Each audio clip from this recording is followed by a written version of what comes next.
मनस्थिती, एवढी माझी मनस्थिती भरकटलेली होती की ती जागा शोधून काढायला मला फारसा वेळ लागला नाही. तरी पण माझं मन एवढं ताळ्यावर होतं की ती जागा मी शोधून काढू शकलो. आणि नंतर माझ्या भरकटलेल्या या मनस्थितीत ती जागा उंच कडा होता. गावातला लोक पर्यटनासाठी यायचे, ते डोंगर, दऱ्या, नदी बघायला. आणि काही लोक तिथे जीव द्यायला पण यायचे. तिथे जीव द्यायला म्हणजे पाय घसरून पडला असाच भास व्हायचा, त्याने मुद्दाम जीव दिला असं नाही वाटायचं. एकदा मी असाच जीव द्यायला गेलो होतो आणि या भरकटलेल्या अवस्थेत आज मला त्याची आठवण आली की मला शून्यावस्था प्राप्त होते. मला विचार पडतो, अरे मी जीव द्यायला गेलो होतो का? अशा शून्यावस्थेत मी त्याची आठवण करू पाहतो. एकदा नंतर मी रात्री 9, 9:30 झाले. 9:30 नंतर मी विचार केला, आता ती जागा निर्मनुष्य झाली असणार, म्हणून मी त्या कडेच्या जागेवर गेलो. तीच जागा आहे का हे शोधून काढायला मला फारसा वेळ लागला नाही. थोडा वेळ मी उभा राहून तो विचार केला आणि मग मी त्या दिशेने, उंच कडेच्या दिशेने धावत सुटलो आणि खाली उडी टाकणार एवढ्यात एक मजबूत हाताने माझ्या मानेला पकडलं आणि मला मागे खेचलं. अरे अरे मला कोण वाचवतोय? मला मरायचं आहे, मला जीव द्यायचा आहे. जो समाज, जो जग मला जगू देत नाही, त्याला मला वाचवण्याचा काही अधिकार नाही. तू कोण वाचवतोयस मला? तू कोण आहेस? अरे तू भल्या का? तुला मरायचंच आहे ना? मग मी कोण आहे? हे तुला काय करायचं आहे? नाही, मला बघायचं आहे, मला मरायचं आहे. हो, तू मरतोयस की जगतोयस ह्याच्याशी मला काही देणं घेणं नाही. मग तू मला का वाचवतो आहेस? त्याने मला मागे खेचलं आणि माझ्या सुटी मऊ मुलायम सदऱ्याच्या बाजूवरून हात फिरवला आणि मला म्हणाला, हा सदरा मला दे. मऊ मुलायम आहे, आता तू जीव देणारच आहेस. काही वेळाने या दरीचा भाग धरून पडशील. ह्या उंच दरीतून, या दगड धोंड्यातून तू खाली जाशील. तुझ्या बरोबर हा सदराही पाठून जाईल. मग त्याचा काय उपयोग? मग मी काय उघडा मरू? अरे तू उघडा मेलास काय आणि सदरा घालून मेलास काय? काय फरक पडतो? मग तू हा सदरा घालशील का? मला काय करायचं आहे हा सदरा? माझ्यासाठी हा पट्टलिंगी प्रकारच बरा आहे, पण हा सदरा मी विकेन. माझी मुलं यामुळे 2 टाइम जेवतील. तुला मुलं पण आहे का? नसावी का मला मुलं? मग तो परत म्हणतो, देतोयस ना सदरा? मला थोडं गंमत वाटली. मी म्हटलं, अरे विचित्र प्राणी दिसतोस तू. असा प्राणी मी आजपर्यंत बघितला नव्हता. अरे बाबा, तू असं काय बघितलं आहे? तू काहीच न बघता जात आहे. असं कसं म्हणतोस? असंच म्हणावं लागणार. कुठे जग बघितलं? जग बघायच्या आधी तू जीव देतो आहेस. मग मी थोडा वेळ त्याला म्हटलं, असं तो विचित्र कसा प्राणी? तू मेलेल्या माणसाचे कपडे, अवयव कसं काय घेऊ शकतो? तो म्हणतो, अरे परवा अशीच एक गंमत झाली. एक बाई आली होती, तिच्या पायात सुंदर सँडल्स होत्या. प्रेमभंग झाला होता बिचारीचा, जीव द्यायला आली होती. मी तिच्याकडे तिच्या सँडलची मागणी केली. तिने ते पटकन काढून दिले आणि उडी टाकली. पण वेळीची उडीच चुकली, झुडपात जाऊन अडकली. मी वाचवलं तिला आणि म्हटलं, वाचवल्यावर मग माझी सँडल गेले फुकट. तिला वाचवलं, माझे आभार मानून निघून गेली. कारण झुडपात अडकल्यामुळे तिला मृत्यूची भीषणता समजली.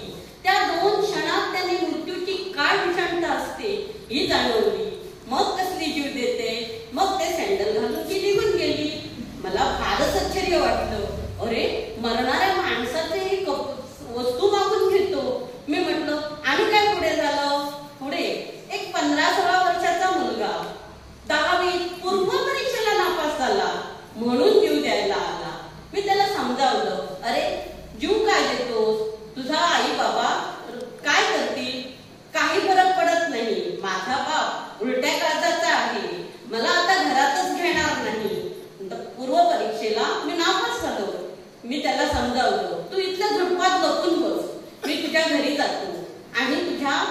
बाबांना ही बातमी देतो.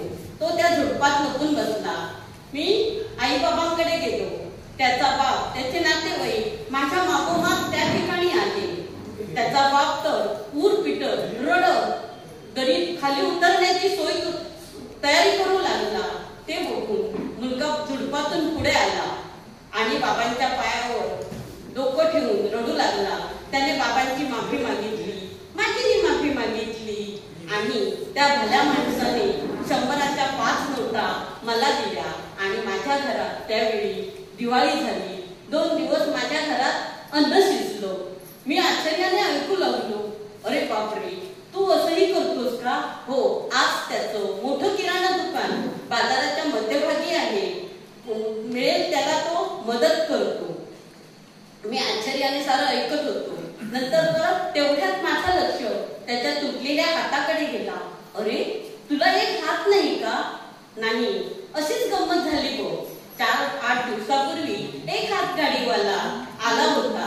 हातगाडी इथेच टाकून त्याने उडी घेतली आणि मेला बिचारा. त्याची हातगाडी मी वापरू लागलो. पण इथे हातगाडी कोणाला चालवता येत होती? 15व्या दिवशी ट्रक खाली सापडलो आणि उजवा हात केला. मग उजवा हात केल्याचा तुला काही फरक पडला नाही? फरक कसा? अरे वा, असं कसं म्हणतो? फरक कसा नाही पडणार? उजवा हात केला माझा, पण आता मी डाव्या हाताने माउथ ऑर्गन वाजवतो, लिहितो. एवढ्यात त्याचं लक्ष माझ्या खिशातील पेनाकडे गेलं. अरे वा, तुमच्याकडे पेन पण आहे. मग तुम्ही सदऱ्याबरोबर हे पेन पण मला द्या. हो, मग तुला आणखी काय काय पाहिजे? आता माझी मरण्याची इच्छा कमी झाली होती. आता मला त्याच्यात रस वाटू लागला होता. मी विचारतो, मग तू कसा काय जगतो? मी इथे जीव द्यायला आलेल्या माणसांचे वस्तू घेतो आणि माझा चरितार्थ चालवतो. अरे, माझा हात नाही, तुझं शरीर बघ, तुझं अव्यंग शरीर. तू व्यायाम करतो का? नाही. मग व्यायाम करत नसूनही तुझं असं अव्यंग सुंदर सुदृढ शरीर तू त्या नदीच्या हवाली करत होतास. आणि मी एक हात मोडलेला. तुला जर माझी ही किंमत कळायला हवी तर तुला खोटं व्हावं लागेल. मला खोटं? मी थोडा वेळ विचार केला. बापरे, त्या विचाराने मी गांगरलो आणि मी म्हटलं, तेवढ्यात मी खाली बसलो. मला तो म्हणाला, अरे, तुझा प्रेमभंग झाला का? हो, प्रेमभंग झाला म्हणूनच तर जीव द्यायला आलो ना. सुशिक्षित बेकारी, पण नोकरी नाही म्हणून मुलीने फसवलं, प्रेमभंग झाला म्हणूनच तर जीव द्यायला आलो. अरे, प्रेम बिम हे काही महत्वाचं नाही. प्रेमभंग झाला म्हणून तू जीव देतोय. हे तुझं देवाने दिलेलं सुंदर शरीर नदीच्या हवाली करतो. पटत नाही बुवा. तुला काय प्रेमाचा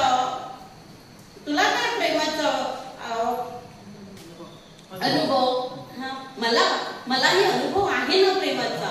एका कार्टीने मलाही फसवलं होतं. मग मी काय केलं, तिला बोलवून घेतलं आणि चोप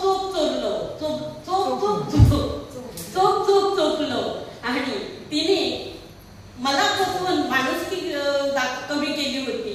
मी तिला असं मारून माणुसकी कमी केली, असं तो म्हणू लागला. मलाही त्या विचाराचा आश्चर्य वाटलं. मग मी तिथेच बसलो आणि मग तो म्हणाला, आता तू हे सदरा आणि पेन मला दे आणि तू जीव दे. मलाही थोडं आश्चर्य वाटलं. मी आता सावरलो होतो. तो म्हणाला, तू जीव दिलास की हे माउथ ऑर्गन आहे ते मी वाजवणार आहे, जसं पिक्चरात दाखवतात तसं. आणि तो तोंडाने माउथ ऑर्गन वाजवू लागला. वेळोवाकडं नृत्य करू लागला. त्याचे ते भीषण नृत्य पाहून मी गांगरलो, पार टरकलो आणि मागच्या पावल्याने हळूहळू पळू लागलो. तो मला म्हणाला, अरे, तुझ्याकडे अजून काय आहे? माझ्याकडे अजून एक सायकल आहे. त्या सायकलीचं तू काय करणार? त्या सायकलीने मी पेपर टाकीन, दूध टाकीन. मी म्हणालो, तुला ती सायकल देतो मी, पण तिथेच थांबतो. असं म्हणत पायाच्या पाठोमागून मी पळू लागलो. हळूहळू मी तिथून बाजूला झालो. आणि आता जेव्हा मी विचार करतो तेव्हा ते कोण होतं? ते माणूस होतं का? ते माणूस नव्हतं. ते माणसाच्या आशा आकांक्षांचं, विचारांचं, डोक्यातल्या थैमानांचं आणि इच्छा ते पिशाच्य होतं, ते पिशाच्य होतं.